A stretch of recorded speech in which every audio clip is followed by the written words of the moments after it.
15 miles northeast of Jeffersonville, Indiana, just off State Highway 62, near the city of Charlestown, is a wilderness area that is known locally as Tunnel Mill. But to me and thousands of more around the world, its real name is Greens Mill, since that is what Brother Branham called this tract of hilly land here in the Ohio River Valley. He spent a great deal of time in these woods, hunting, fishing, and exploring. As far back as the early 20s, he ran a trap line for beaver in this area in order to help support his family. Brother Branham spoke of many great events that occurred just a few miles down the road from here. Today, merely the name Greens Mill is enough to excite the imagination of the believers of this message. And for many years, people have searched this area for the hiding place where the prophet went when he wanted to be alone, his secret cave. But its location remained a mystery.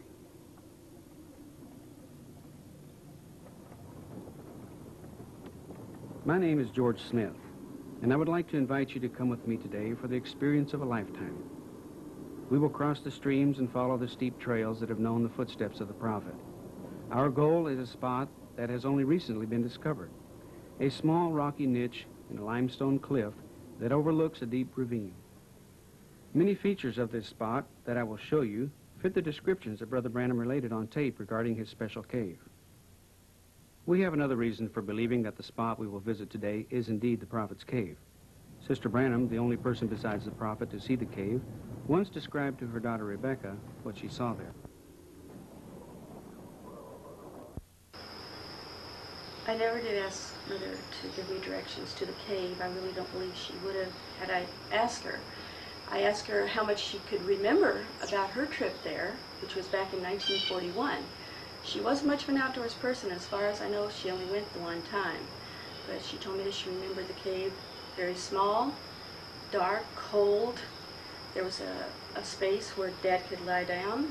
There was a table, and most impressive to her, there was a large pyramid-shaped rock that hung down over the table.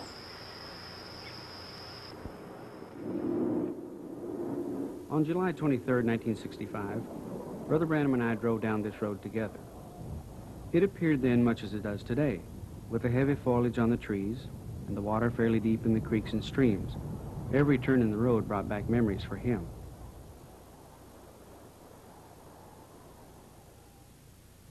The area is crisscrossed by creeks and streams with names like Ninepenny Branch and Yankee Creek, all of which empty into the main tributary called 14 Mile Creek.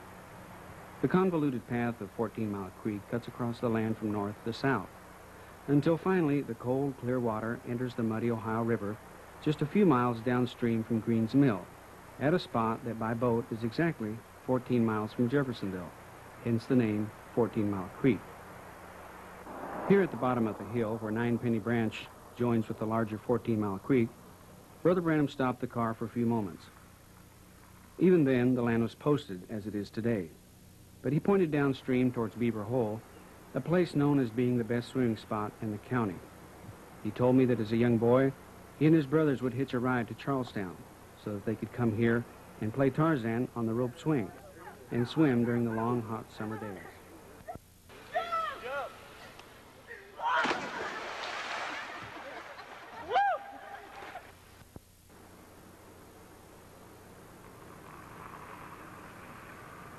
Today, we'll drive on a bit further, following 14 Mile Creek upstream for a ways.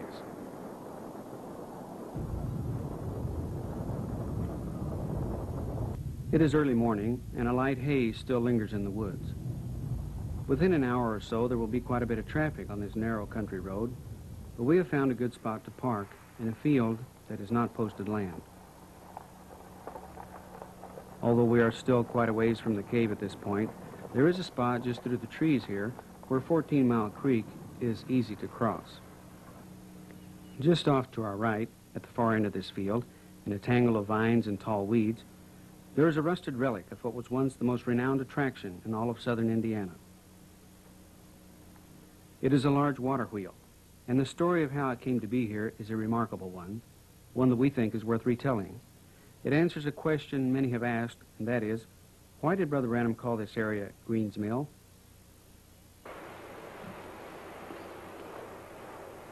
The colorful history of this region dates from the early 1800s. when what is now Clark County was still a part of the huge Northwest Territories. In 1804, a man by the name of John Work, who was a miller by trade, moved to the Charlestown area from Kentucky. He purchased 100 acres of land along 14 Mile Creek and began the construction of a large stone dam and a mill. It was one of the first mills in southern Indiana, and soon he was grinding corn, wheat, and barley for the settlers and Indians alike who lived in the vicinity. Work was successful with his first mill, which was recognized as the best in the county, and Charlestown soon became the milling capital of the territory. Work was considered to be somewhat of a genius in his day, and his natural ability in the field of engineering was great. So when after 15 or so years of constant use, the old stone mill needed repairing, he decided to build a new one. It was a mill that became a monument to pioneer ingenuity. Nature provided the setting for Work's scheme.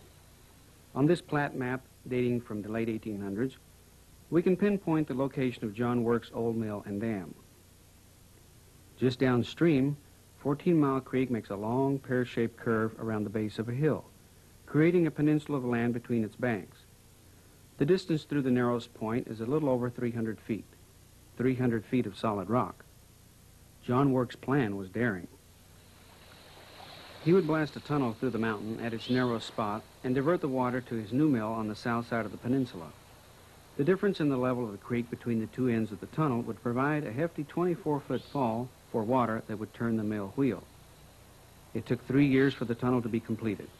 Over 650 pounds of powder was used to cut a water race 6 feet deep and 5 feet wide through the mountain, 94 feet below the summit.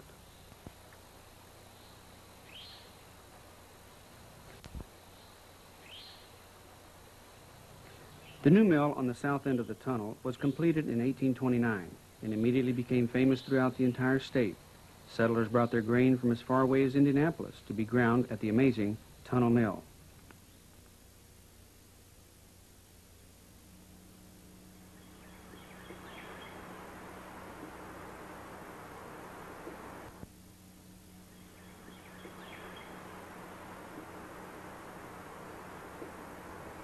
John Work died in 1832, and his son took possession and continued in the business until 1854, when Mr. Wilford Green purchased the property.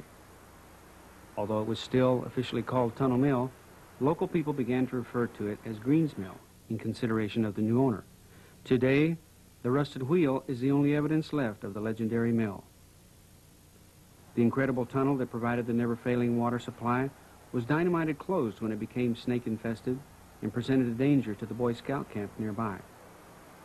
The mill itself was destroyed by fire in 1927. To this day, Green's Mill has remained an unknown, out-of-the-way place whose true significance the world will never appreciate.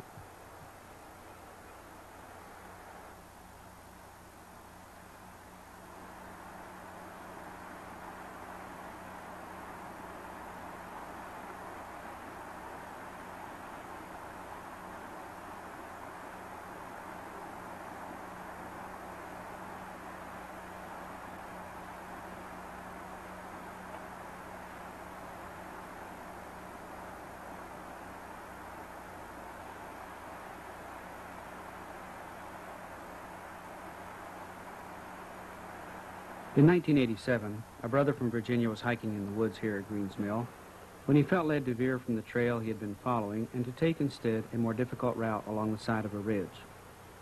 He had walked for some distance when he stopped to catch his breath and looked down. There at his feet was an opening into the side of the mountain. After exploring the interior of the small cave, the brother believed that this was indeed the cave of the prophet, but he felt very hesitant to share his newfound secret. He didn't know if its location should ever become common knowledge. So he chose to remain silent until the Lord showed him what to do. And he kept his secret for nearly 3 years, until in January of 1990, when he felt led to write to Rebecca and describe to her what he had found.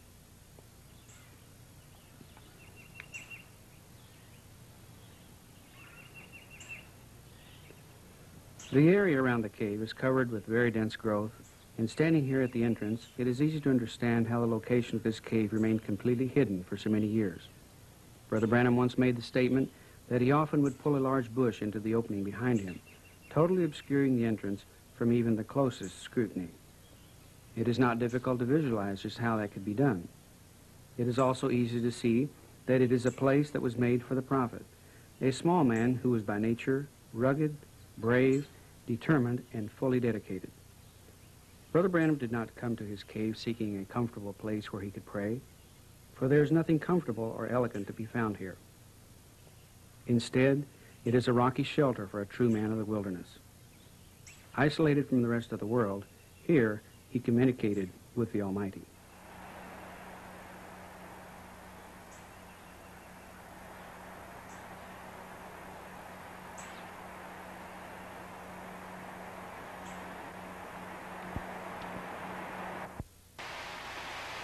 I'm right inside the cave here, about 2 feet. As you can appreciate the view of the entrance here, it's very narrow, very sharp rocks, no greater width than about 15 inches, the widest part. And the ground slopes off very quickly after entering. Right at the very entrance, it's only about 2.5 feet high, and then it slopes off fast so that it goes down to about 6 foot height right away. It's very hard to gain footing right here on this slick mud. It's very wet and damp inside here. Even here at the entrance, you can see that it is cold enough to see your breath. We're going farther back in to where we can actually stand up at this point here. Okay, right here it's 6 foot high. That's about the maximum height. We are far enough inside at this point that we can stand. In front of us, the very narrow passageway, about 25 feet in length, leads to a small chamber at the rear of the cave. The ceiling is composed of a multitude of limestone rocks, tightly wedged into place, but having the appearance of being ready to fall. The slightly damp walls are about 20 inches apart right here. This is probably the widest part of the passageway. At this point, I cannot turn the camera but only a few inches to the right or left. The shots are bumpy, but that will help to emphasize what extremely tight quarters we are in. It's hard to believe the difference in the temperature. Outside, it is 80 degrees. In here, it is more like 40 degrees. It would appear to be an ideal hideaway for wildlife, but we found no signs that animals had ever occupied the cave.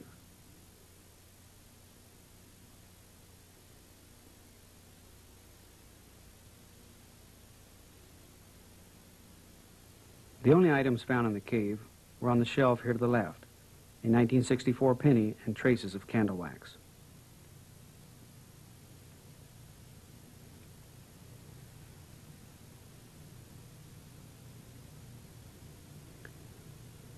In the 3 years that have passed since the cave was first found, several large rocks have fallen from the ceiling. One such rock is blocking the passageway here in front of us. On the other side of this rock, the floor drops completely, and there are only 2 or 3 places where a person can stand. Now further into the passageway, we look into the rear chamber. The walls are only about 10 inches apart, and there's only one more rock to stand on. From here, you can see the table and the pyramid rock which hangs down over it.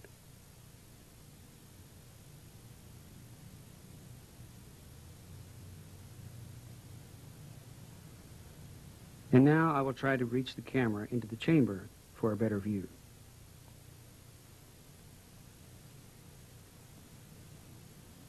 Of the nature-formed pieces of furniture that Brother Branham refers to, only the table is still intact. It is formed from a massive slab of limestone, and its corners are perfectly square. It measures 3 feet by 4 feet across the top and about 3 feet high. Directly over the center of the table hangs the sharp-edged, pyramid-shaped stone that Sister Branham described to Rebecca. It's easy to understand why this sight stayed so vividly in her memory. The point of the stone is poised just inches above the surface of the table, as though its downward plunge was halted just a fraction of a second before it would have been destroyed. It is breathtaking.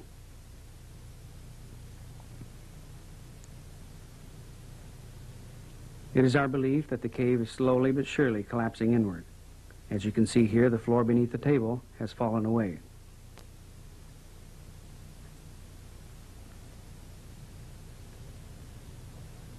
The area to our right is just a jumble of huge blocks of limestone. In any case, it is no longer safe for us to try and explore further, and maybe it would not even be appropriate for us to do so.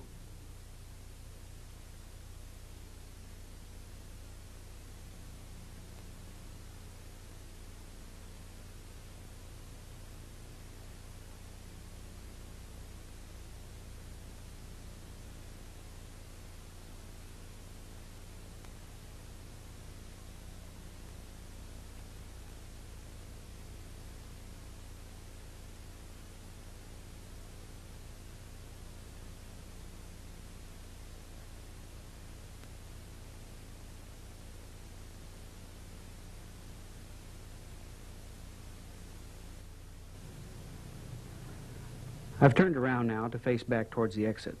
Straight ahead you can see just a crack of light from outside.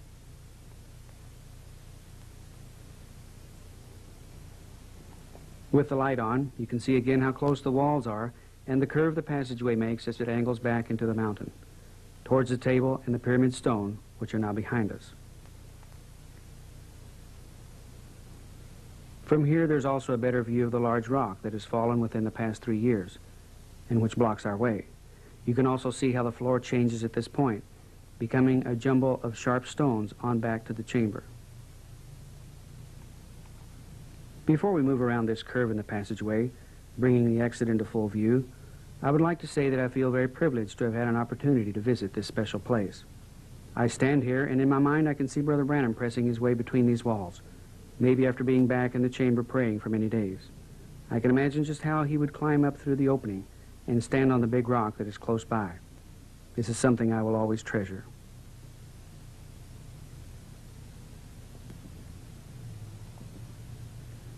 Once again, we are back at the widest part of the passageway. Worth noting are the flat stones in the ceiling here. At no other place in the cave did we find a stone even similar to the pyramid-shaped one that hangs over the table.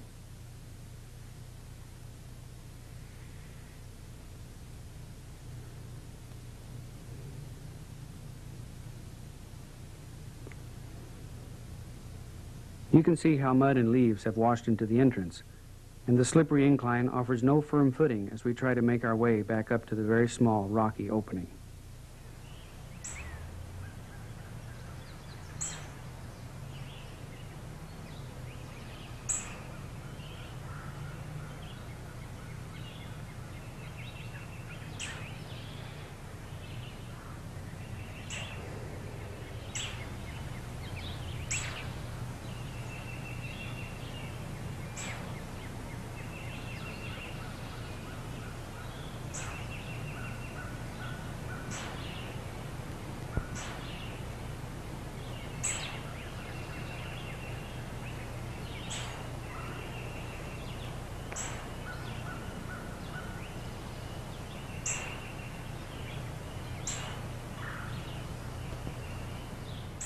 Oh, my Lord. Because of the potential danger to the public that is presented by the unsafe trail and the crumbling interior of the cave, the entrance is now being covered over, and directions to its exact location will not be given. We believe that in our efforts to document the life and ministry of Brother William Branham, the Lord permitted us this glimpse of the hidden private cavern, and after prayerful consideration, we feel that the location of the cave should remain a secret. After the last video footage was taken, we carefully covered the entrance, not planning to enter it again.